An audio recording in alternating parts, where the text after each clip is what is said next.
Welcome, everyone. How's my mic? Is that good? Too loud? Awesome. Well, welcome and thank you for attending today's session on nature-based solutions for Canada's environmental sector, harnessing the power of nature to solve future challenges, although I would say it's also current challenges. My name is Evelyn Tanaka. My pronouns are she and her. I was born and raised here on Treaty 7 land in Mokeesness, also known as Calgary, Alberta. I've been a project manager at Eco-Canada for the past 2 years, managing our nature-based climate solutions project. So I'm going to set the stage for today's session before I introduce our panelists. So I want to have a quick word on our collective responsibility to the art of holding a safe space for all.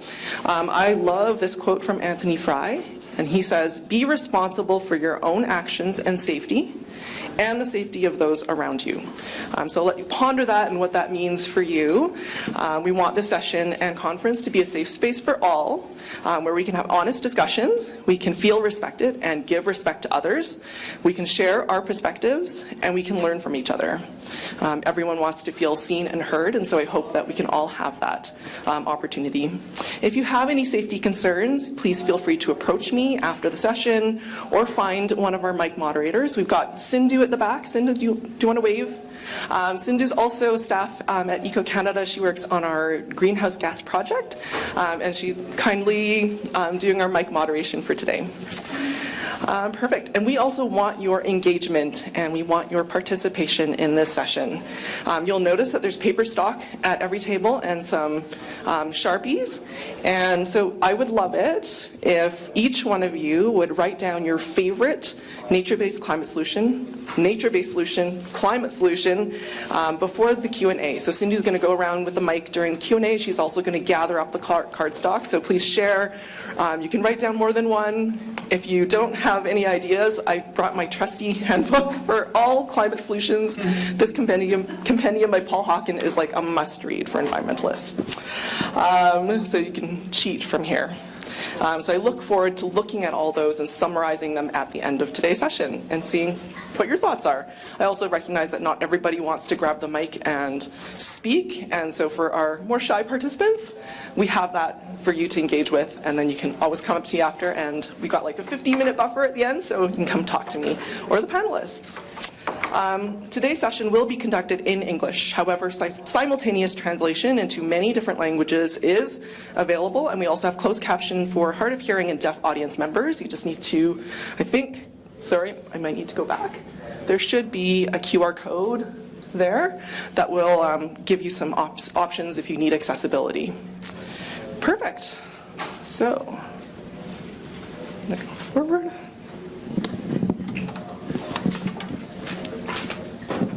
So I'd like to introduce my panelists for today. First of all, let's introduce Libby in the middle. Libby Price is a senior environmental analyst at Silvocom, and she brings a wealth of expertise and a decade of experience to the forefront of environmental stewardship. She completed her undergrad in economics at McGill before pursuing a master's of environmental management at the University of New Brunswick.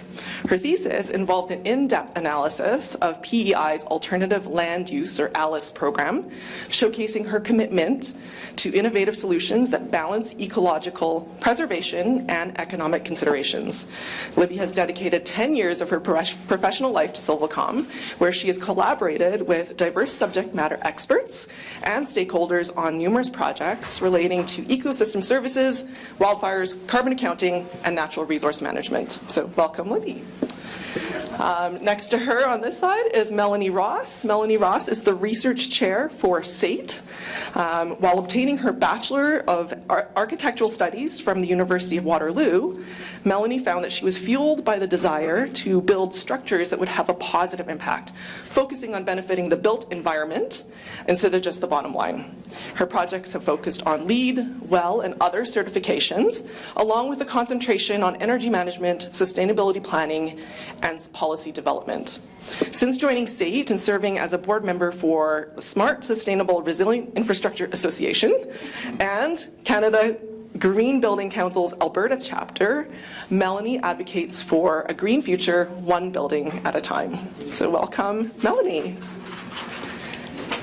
And on my far right, on your left, is Alexander Stevens. Alex is an Associate Director, Research and Evaluation at Future Skills Centre based in Toronto, Ontario. It actually used to be at Ryerson, and now it's Toronto Metropolitan University. Previously, Alex was a monitoring, evaluation, and learning specialist at Colleges and Institutes Canada.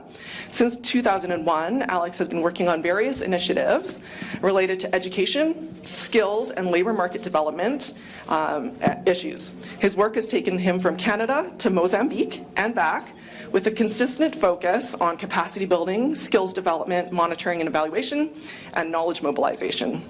I also have had the pleasure of working with Alex's team from Future Skills Centre on Eco-Canada's nature-based climate solutions project, and I'll do a little plug at the end for Alex and Jenny Peters' webinar tomorrow on nature-based climate solutions. And there's also some postcards which you can take away. We've got more copies if you'd like to learn more.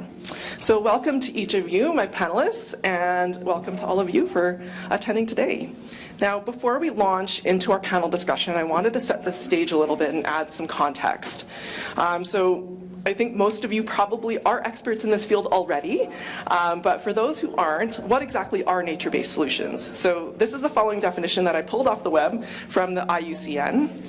So nature-based solutions are actions to protect, sustainably manage, and restore natural and modified ecosystems that address societal challenges effectively and adaptively, simultaneously benefiting people and nature. So the benefits that flow from nature-based solutions target things like climate change, disaster and risk reduction, food and water security, biodiversity loss and human health, and sustainable economic development. So it's kind of like an umbrella that affects a lot of different things. I do want to link, because we heard in the plenary a little bit about reconciliation and Indigenous knowledge, Indigenous science, and so I wanted to make the connection here a little bit more explicit. So this Western scientific way, that definition I just gave you from the IUCN, the Western scientific way of looking at NBS is just one worldview or approach. So humans, as a species, have been interacting with our environment and actively engaged in nature-based climate solutions and restoration and conservation since time immemorial. So how many of you, and you can just raise your hands, are familiar with the origin story of Turtle Island, North America? Ooh, lots. Perfect. Well, and just give me, I'm going to try to go this really quick. So for you who don't know the Turtle Island story. So in some Ojibwe oral traditions, the story of Turtle Island begins with a flooded earth. The Creator had cleansed the world of feuding peoples in order to begin life anew. Some animals survived the flood, such as the loon, the muskrat, and the turtle. In the Cree version, it's beaver, muskrat, and turtle. Nanabush, or Wisakaijak in the Cree version, a supernatural being was also present. So Nanabush asked the animals to swim deep beneath the water and collect soil that would be used to recreate the world. One by one, all the animals tried, and they all failed. The last animal to try was the muskrat, and the muskrat was underwater for a long time. And when it resurfaced, the little animal had some wet soil in its paw. It actually died. However, its death was not in vain. Nanabush took the soil, put it on the back of a willing turtle, and this became known as Turtle Island, the center of creation. So modern biology now acknowledges that some of these species, like the beaver, are keystone species in wetlands. Beaver dams slow down spring runoff from the mountains, giving the land a chance to replenish groundwater. They help to create habitat for salmon fry and aquatic invertebrates. Beaver ponds help to reduce drought-like conditions and forest fires. Organic sediment in beaver ponds helps to sequester carbon dioxide. So despite only occupying between 5 and 8% of the Earth's land surface, wetlands sequester between 20 and 30% of Earth's global soil carbon.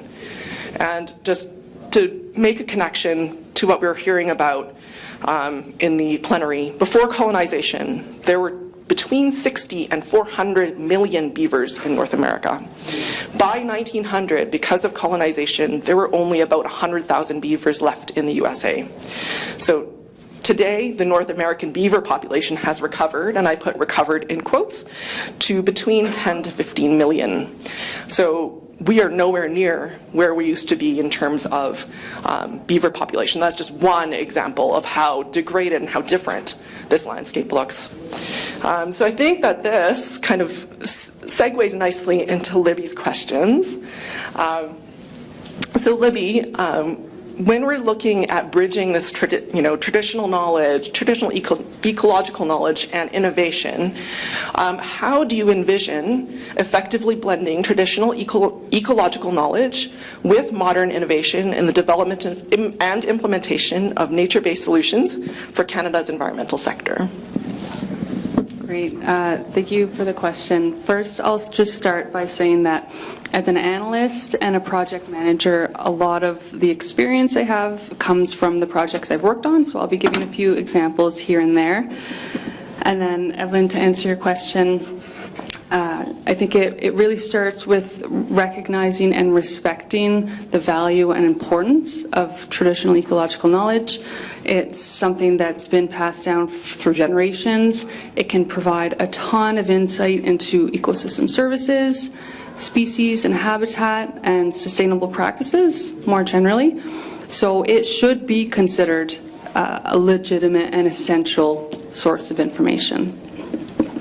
And from there, it's about fostering that collaboration, the knowledge sharing, and developing those real relationships with Indigenous communities, with elders, traditional practitioners, knowledge holders, in all phases of the project.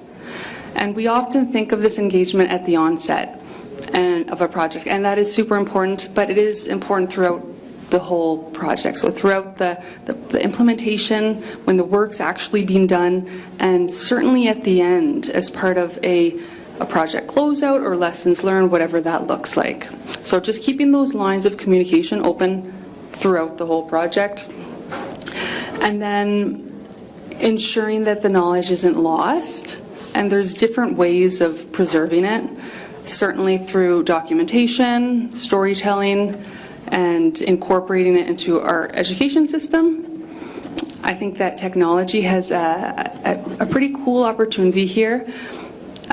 So digital documentation, social media, and apps, but there's some tools that have some neat opportunity, like remote sensing and GIS. And as an example, we've been working on a multi-phase project with an Indigenous community, identifying traditional use plants on their land.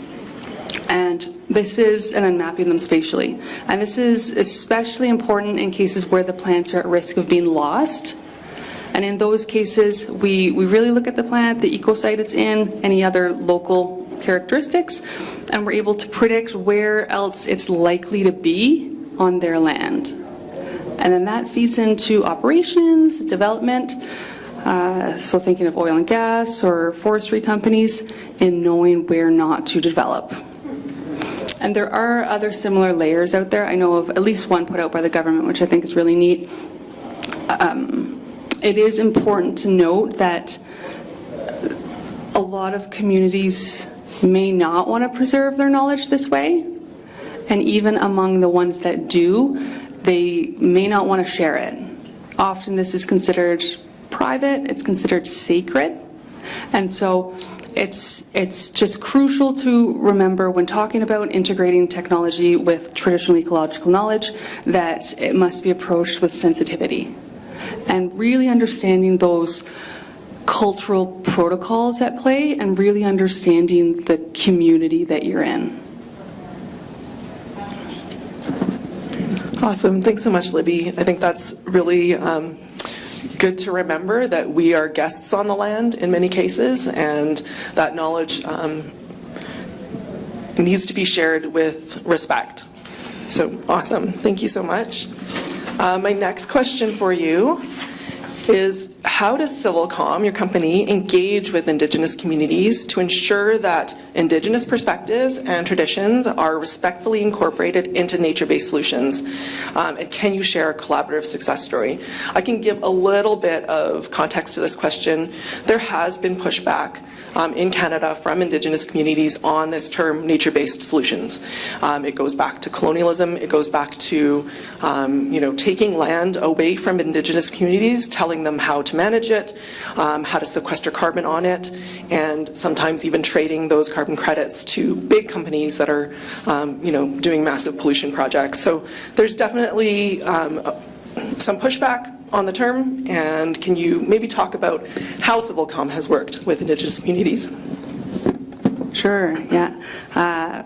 For us, it starts with relationship building and really understanding the community that we're working in and the uniqueness of that community, because no community is the same. And so it's coming in with an open mind and a common goal. And I do have a couple stories to share. I'm just going to touch up on them at a high level now, but feel free to reach out to me after this, anytime in the conference, if you have any questions about them. The first one is more of an on-the-ground example. We do a fair bit of habitat restoration work, and for most of those projects, we work with trappers on the ground, many of which are Indigenous, and many of them have had their lines passed on through generations. So they know the area better than anyone. And often the area we're restoring intersects with their lines. So it's about finding a shared solution that meets our restoration objectives, which usually are related to limiting predator line of sight, together with balancing the need to keep their line open, so respecting that traditional land use. And then this is also an example of a common goal. These trappers, they want the area restored just as much as anyone. They don't like snowmobilers, ATVs cruising through right by their lines. So it's a great opportunity for knowledge sharing. Trappers, they tend to see the whole project. They're there as we're planning it out. They're there during the implementation, when we've got boots on the ground, we've got machines in place, we've got tree planters in place, and they're there as part of the monitoring. So they see it all. They see the challenges we face. They see the success factors at play. So there's tons of opportunity for sharing that knowledge amongst each other. And what we've been finding is that on a lot of these projects, the relationships we develop with these trappers last well beyond the project itself, which is cool. And then I did have one more example to share. It's more of a cross-sector collaboration example. So we developed a GIS spatial viewer for an Indigenous community, and it was a project that was initiated by a forestry company. And it was meant for the community to be able to review incoming project requests and to be able to see it spatially on their land, and they'd see where the impact is on their land in relation to their traditional land use areas. So it would give them extra tools to decide whether they would approve or reject the project. And if they approve it, a piece of that information would feed into the required consultation, which would go to government. So you've got industry, you've got Indigenous communities, you've got consulting and government all in the mix. And it's just an example of what cross-sector collaboration could look like, and often does. Awesome. Thanks so much, Libby. It sounds like you do a lot of, you have like a very broad base of skills to manage all of those relationships and all of those competing priorities. I think what I'm hearing from you that there are shared values and there are shared solutions. And so when we all come to the table and really work together and respect each other, that we can get there. Oh, yeah. Awesome. Thank you so much. Now we're going to transition into a couple questions for Alex, which leads more into the skills development piece for what does the environmental sector need in order to do a good job at nature-based solutions. So given the evolving landscape of the energy transition, how can organizations work towards developing skills that are essential for a sustainable and green energy future? And how are emerging job opportunities in the renewable energy sector being addressed through skill development programs? Okay. It sounds like this is working? Yes. Okay. So I'm going to go at this at a bit of a different angle and talk about some of the work that the Future Skills Center is doing and what we're learning and how this bringing in knowledge from other sectors that apply to this particular sector. For those of you who don't know us, Future Skills Centre is an organization that runs out of Toronto Metropolitan University. We've had funding from Employment and Social Development Canada over the past 5 years, and our mission is to seed innovation with various partners across the country to tackle persistent skills and labor market development challenges. So over the last 5 years, we had $250 million that we put out to more than 150 partners across the country to work across the entire skills spectrum on all sorts of labor market and skills challenges. Got a bit of a... It's all good. Yeah, it's all good. All right. So based on our experience, I wanted to maybe tackle the question this way. The short answer to the question about how can organizations work towards developing those skills is that we need probably an unprecedented amount of collaboration amongst all sorts of organizations to tackle these problems properly, and that's what we're seeing clearly. And why is that? Well, a lot of the skills challenges we're seeing are fairly complex, and they're being driven by a lot of fairly significant shifts in our economy. First of all, we're in the process of transitioning to a net zero economy, or at least we hope we are, and we can expect that to cause more disruption in labor markets, more unpredictability in the way the demand for skills and the supply of skills changes. We're also in the midst of a major technological revolution, which is also disrupting a lot of things in terms of the way people work and the kinds of skills that they need to have to thrive in the workplace. So we're only starting to get our head around what artificial intelligence is going to do when we integrate it fully into our workplaces. It'll displace people, but it'll also enhance people's jobs and change the nature of their jobs. We're talking a lot about the skills that we need to advance the environmental sector, the nature-based solutions sector, and at a time when we have persistent skills shortages across all sectors in the economy, or almost all sectors in the economy. So that's a persistent and difficult to resolve issue. So all of this means that we have potentially all these forces that are volatile and unpredictable and make it very difficult to plan plan for how to address these skills challenges, not only nationally and provincially, but at the community level or local level as well. And there's not just one solution, there's many, many different types of solutions. So I'm going to talk a little bit about, I'll try to mention some of the projects that we're working on. I should say we're working with Eco-Canada on 2 very good projects, one that Evelyn just mentioned now, another one on the sustainable blue economy that's focused more in the Maritimes. But here's what we have to address based on all of what we're seeing our partners doing across the country. So first of all, you need to address the mobility of workers, especially those that we call high-risk, low-mobility workers. So people whose jobs are potentially at risk because of big changes in the economy due to decarbonization, due to technological change, due to market forces, etc. And we need to make sure that they can transition out of declining sectors and into growing sectors without suffering long periods of unemployment and downward mobility and that kind of thing. So what are the solutions that we're seeing that are working? Well, first of all, you need to develop short-term training that's ideally focused on accurately assessing their skills gaps. So can't anymore spend a year in training to retrain for a job. We need to bring that time that's needed to train down fast. And we have partners that are doing that through different sorts of training programs and different approaches to training. We're working a lot with industry-validated micro-credentials, so that's a way of helping employers to recognize the skills that people have, and also a way of certifying short-term training. We're looking at flexible delivery, so the use of learning management systems and digital learning technologies so that learners can work in a way that's more flexible for them to accommodate their working lives, to accommodate their family lives. Career pathway support, we're trying to increase the amount of career guidance people are getting or improve the way those services are delivered so that people can plan more effectively where they're going to go in their life course or their career course. And we're paying a lot of attention to some key skill sets. So for older mid-career workers at risk, and who need to increase their mobility so they can move from one sector to another without losing opportunities. We need to work on their soft skills. A lot of them have literacy issues which we need to work on. Digital skills are critical and getting more and more critical. So that's one part of it. Now, So that's one part of the workforce we're talking about. The other part of the workforce we're talking about is new entrants into the labor market. So students who are coming into the labor market.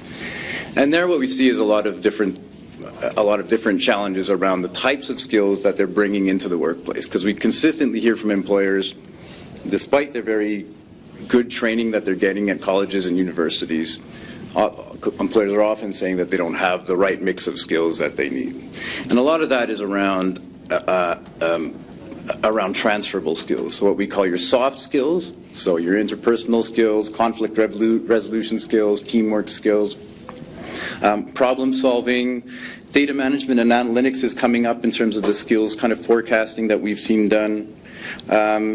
And those skills are for sure what employers are looking for more and more. You need the technical skills. So in the nature-based solutions sector, you need those skills to get into jobs in those areas, but they're not enough. And we're hearing across the board that employers are seeing a bigger gap in terms of what they need in terms of these transferable skills with what they're seeing in the labor market, particularly young people coming to them. So what's one of the solutions? One of the solutions would be, for example, work-integrated learning. So opportunity to do internships, co-ops, and that kind of thing, to gain work experience, but also to be able to learn the kinds of skills that employers are demanding increasingly. I'll say one last little thing, because there's a bunch of different things that needs to be done. So we're only sort of barely touching the tip here of the iceberg. But I don't want to exclude the fact that the real challenge as well is around equity, diversity, and inclusion, and how to build inclusion in the labor market and provide access to education and training opportunities. And we know that whenever there's a big downturn or a big upswing in the economy, when there was, as a result of COVID, we know that certain groups came out better off and certain groups inevitably came out worse off. And redressing those kinds of inequalities is important both for the growth of the future economy, but as well as for addressing the needs of these particular groups who are usually disproportionately suffer the negative effects of these kinds of big sweeps in terms of how the economy is changing. Now, all of that is relevant to this sector because it's relevant to every sector in our economy. So we at the Future Skills Center are trying to work to gather knowledge with what our partners are doing across these different sectors so that they can be shared with people in other sectors who are facing the same kind of problems. I think I'll leave it there because I could go on and on forever. So we'll come back to some of these things. Awesome. Thanks so much, Alex. And I definitely hear you on the EDI, equity, diversity, inclusion, also accessibility. We did hear a word about justice in the plenary, and I think that's always really important to note, that a lot of people that have been working in nature-based solutions since time immemorial, such as Indigenous communities and nations, have never been given the same opportunities to participate in projects like the ones that Libby is talking about. So, our traditional knowledge keepers have been excluded, and the EDI data that Eco-Canada has, and a lot of that's on our research reports on our website, if you can find it. We are very underrepresented. This, as a sector, the environmental sector is very underrepresented for people of color, for people from the LGBTQ community. We're overrepresented by Indigenous people, which is really, really good to hear. And so we still have a long ways to go. We're getting closer on gender, so gender is finally getting closer. But again, as Alex was saying, that when the pandemic hit, the first to be laid off were a lot of these different groups. So definitely need to acknowledge that and to find ways and be intentional about giving opportunities to different groups. And when we were running the Nature-Based Solutions project, we did keep track of who was coming. And it's a lot of newcomers, a lot of women, a lot of people that want to participate in making Canada and the world a better place, and they're not given the same opportunities from companies, from employers, from governments. Awesome. Alex, I guess my last little question for you is, do you have any examples of projects that you would like to talk about, maybe on like mass timber, plant proteins, other nature-based solutions that you want to touch base on? Yeah, sure. Okay, so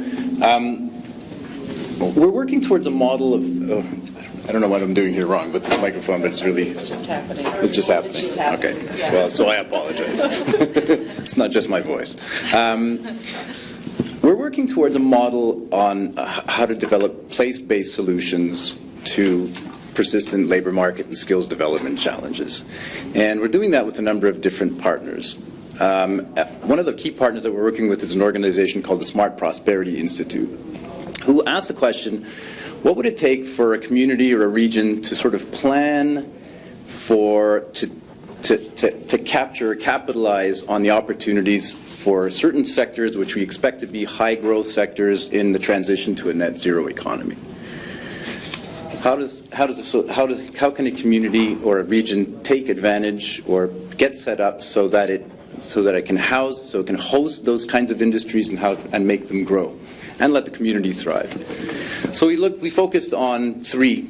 Our partner, the Smart Prosperity Institute, and us, we focused on three areas. We focused on the plant-based protein sector in Manitoba and Saskatchewan, principally in rural communities, on the electric vehicle battery manufacturing sector in southern Ontario, London and Windsor particularly, and then the mass timber sector and then mass timber in the forestry sector and wood manufacturing sector in northern BC and inland BC.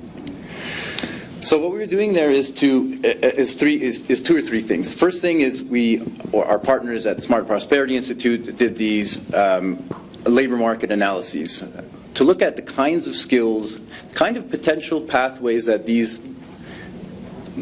industries would take in terms of growing in particular regions, and trying to forecast or foresight what the skills needs would be around those, what kind of occupations are going to be needed, and what kind of specific skills would be needed to fill those occupations.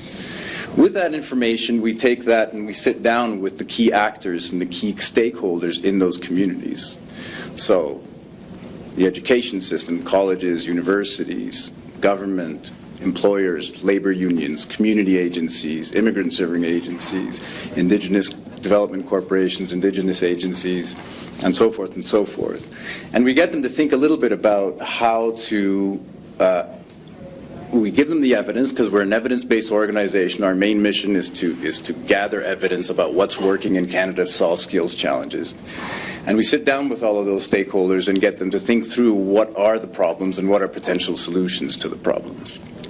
And that's the key, really, and that's what I was talking about before, is that the problems are not intractable, but they're complex, and they're not easy to solve, and they will require an unprecedented sort of amount of collaboration between all these kinds of actors.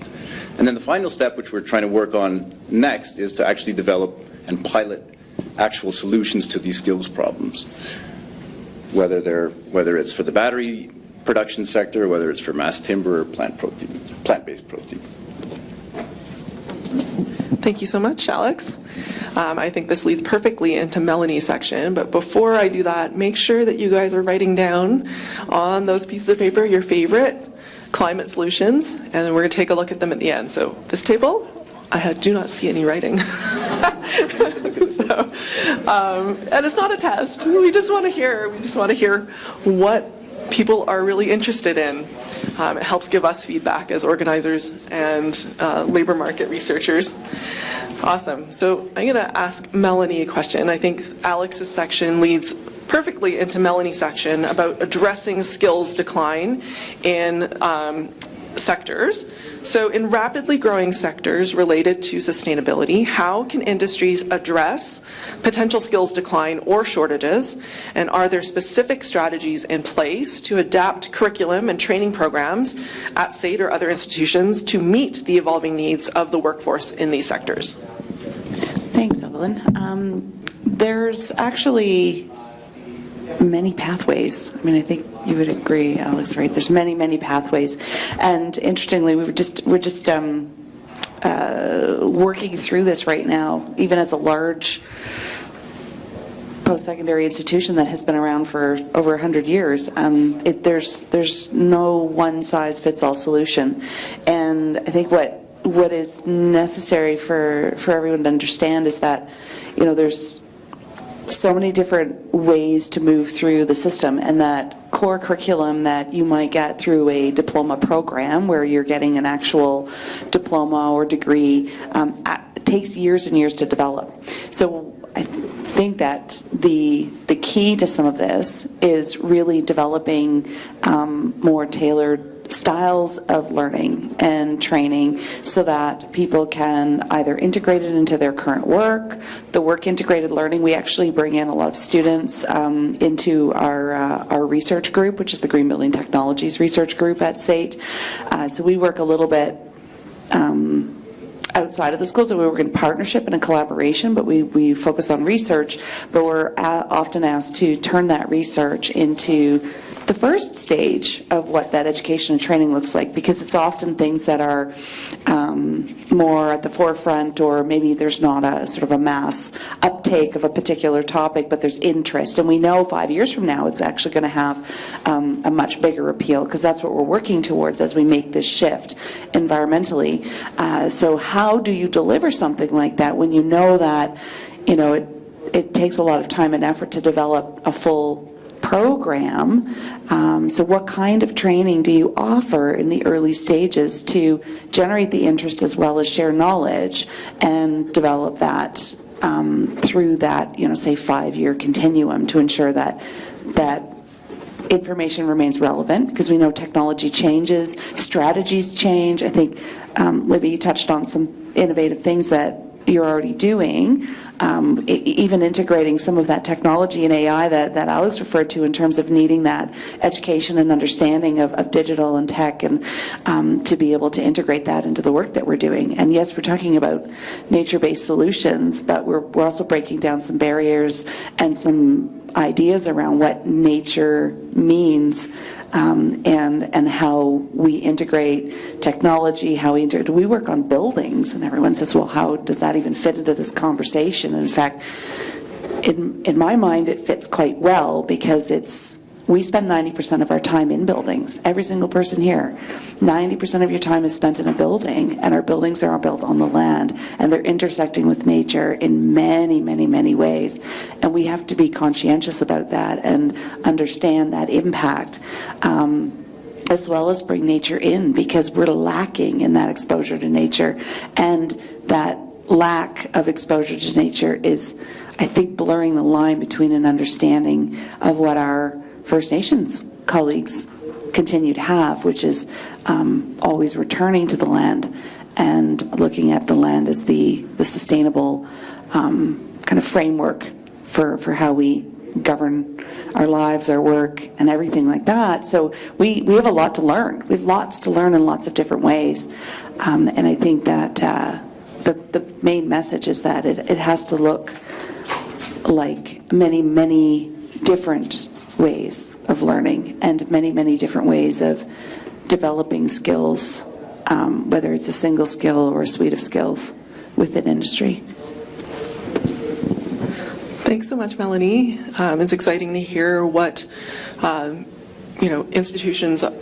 educational institutions are working on, and I can't imagine how agile you have to be to develop curriculum to keep up with all the changes and all the different pathways that people want to explore. So I totally appreciate that. I helped to develop a curriculum on nature-based solutions out of this project, and it was a learning opportunity for me. Awesome. So another question for you, Melanie.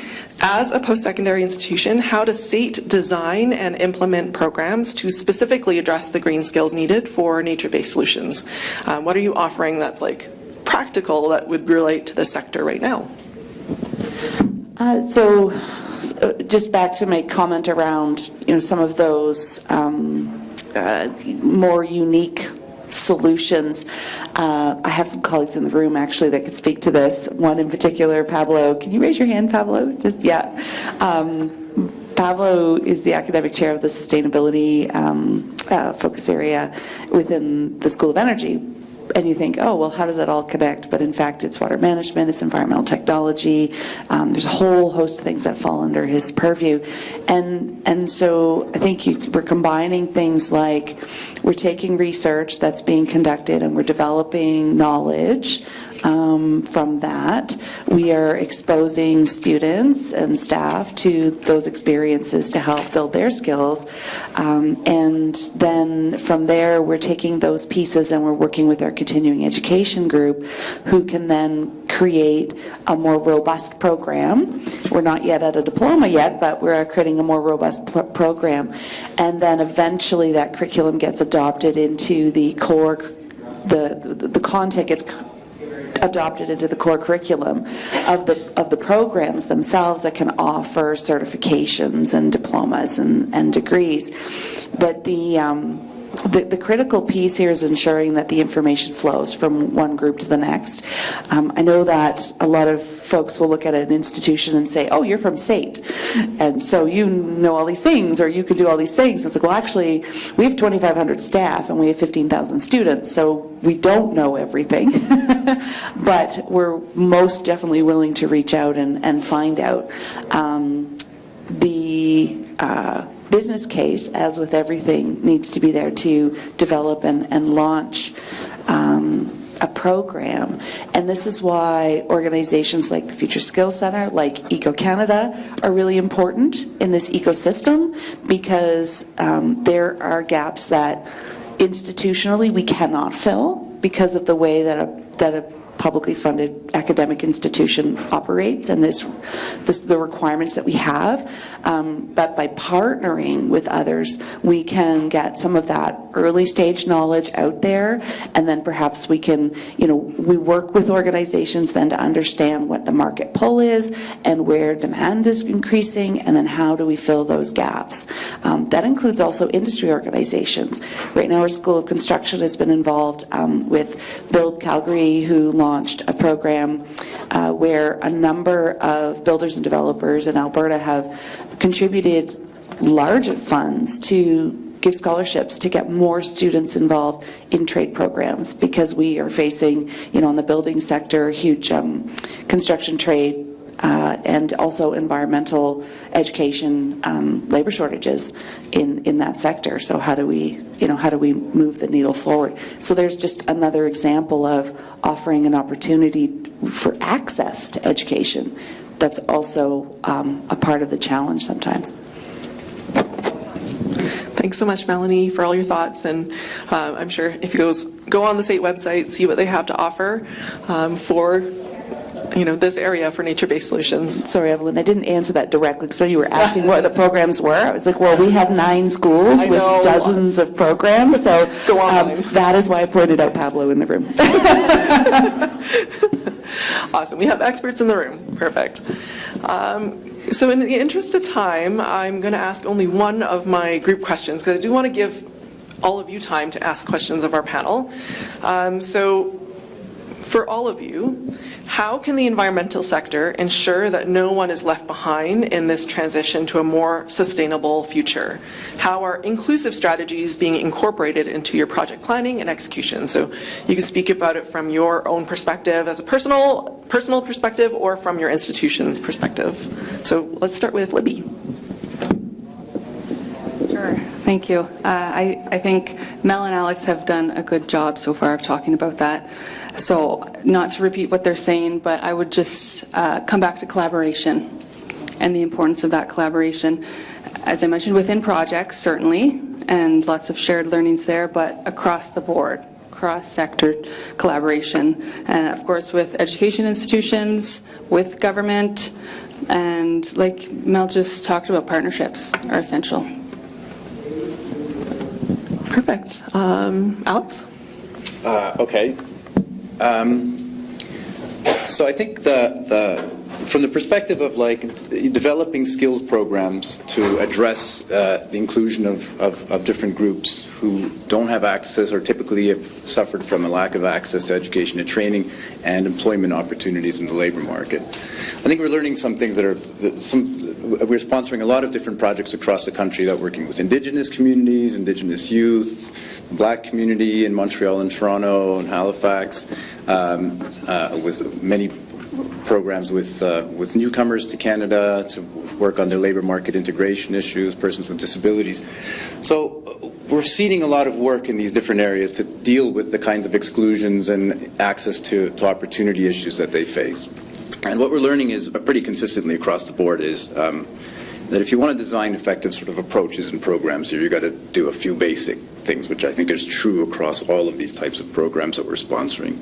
You need better data to understand what's going on with in these communities and the issues that they face and the barriers that they face. We need more sophisticated analyses to understand what the effects of your program are going to be when you go and work with these communities, and how it affects equality, how it affects access, and that kind of thing. I think the clearest one is what we call participatory strategies or user-centered design. So simply that you don't come in with the solution, but you involve the people who are supposed to benefit from the solution and actually designing the solution, monitoring the implementation of the solution, and even deciding what counts when it comes to evaluating the solution. So that's that's a pretty fundamental difference in approach for many organizations that are coming in to try to work with these communities. With settler organizations working with indigenous communities or the needs of indigenous learners or job seekers, the same applies. I think there's a need to recognize there's a need to, first of all, shut your mouth and let someone else talk more than anything else. And when you do that, you do learn a few things about how to merge or how to get different knowledge systems working together towards the same purpose.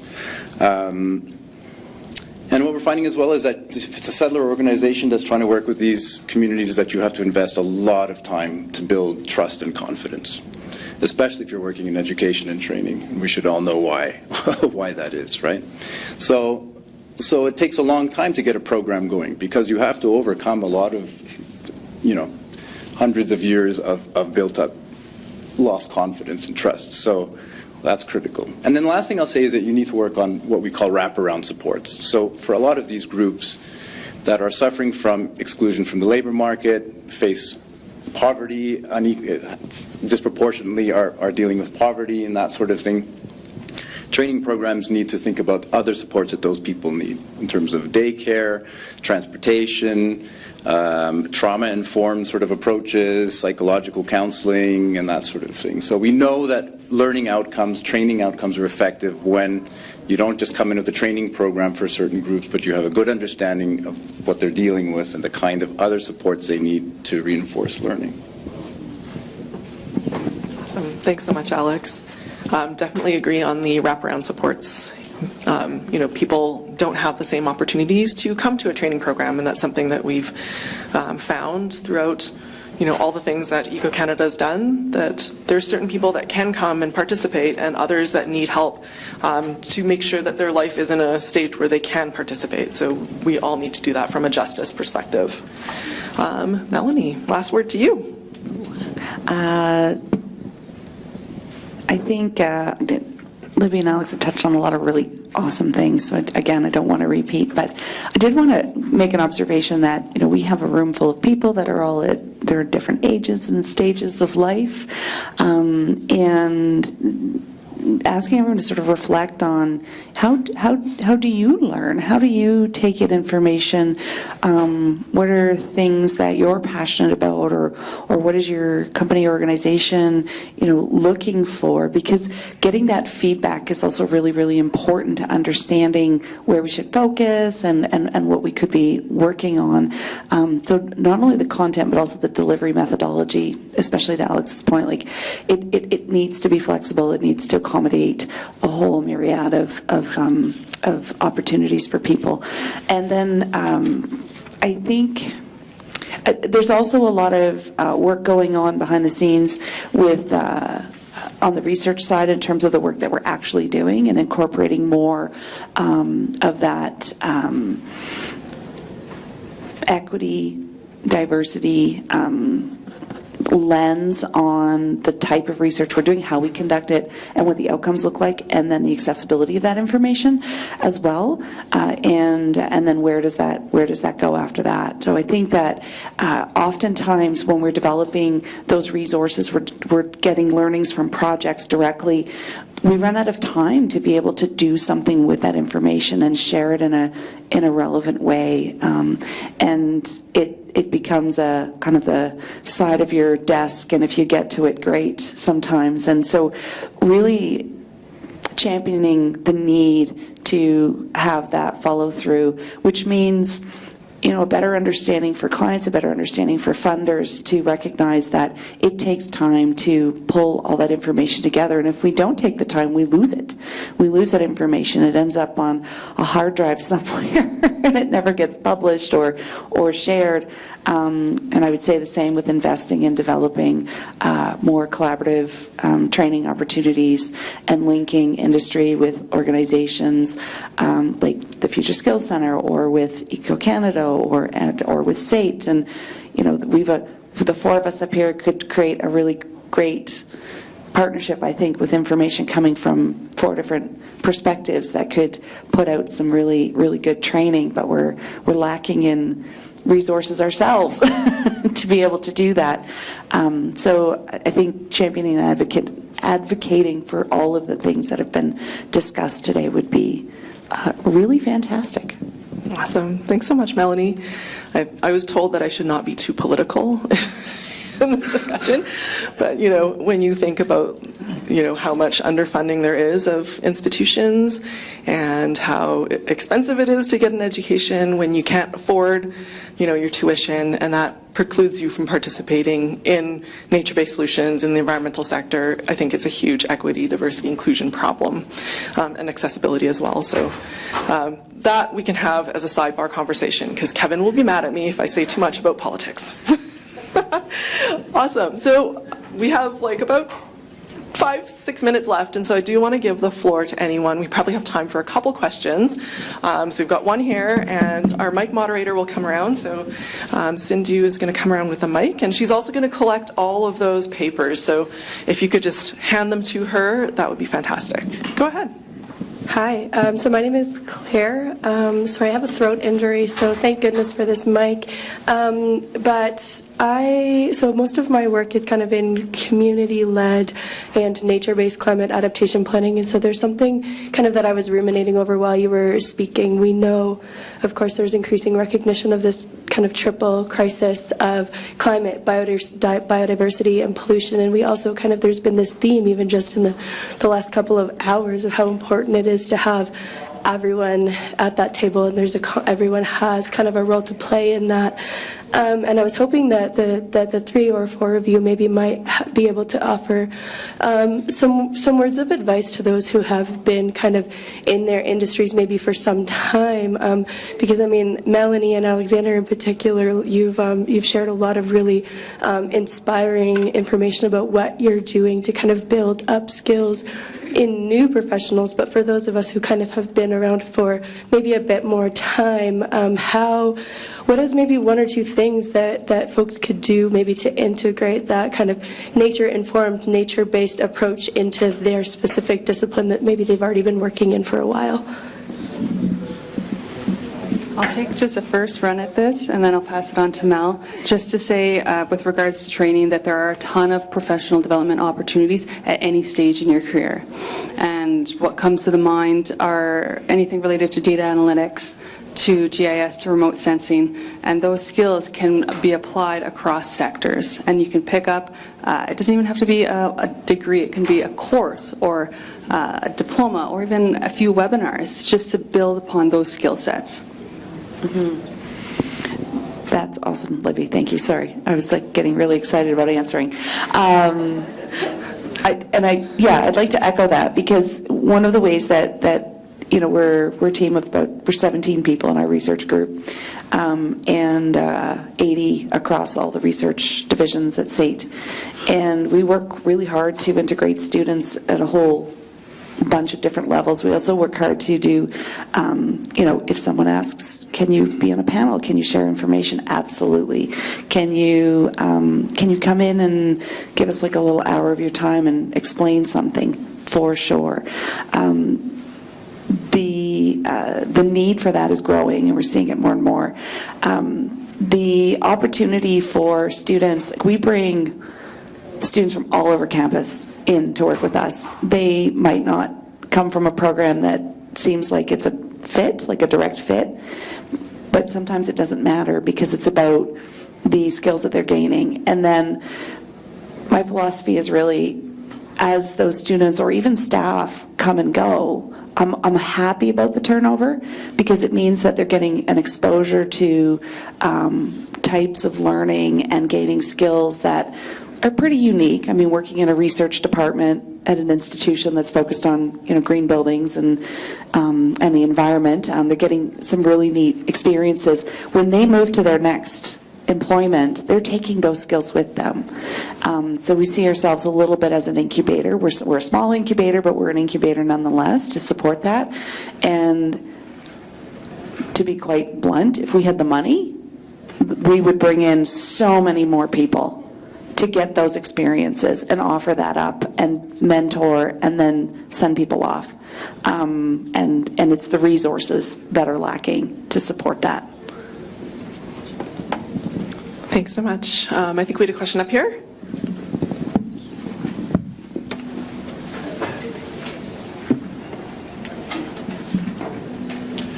Yeah, just a quick question. One of the biggest challenges I've faced as a professional in this industry is overcoming the fact that we're no longer able to 100% mitigate climate change and the associated problems that come along with that in the future that we're all facing now, and there's a lot of doom and gloom. So I guess I'm curious what academia is doing and institutions like yours, Alex, to prepare the younger generation to handle all that pressure,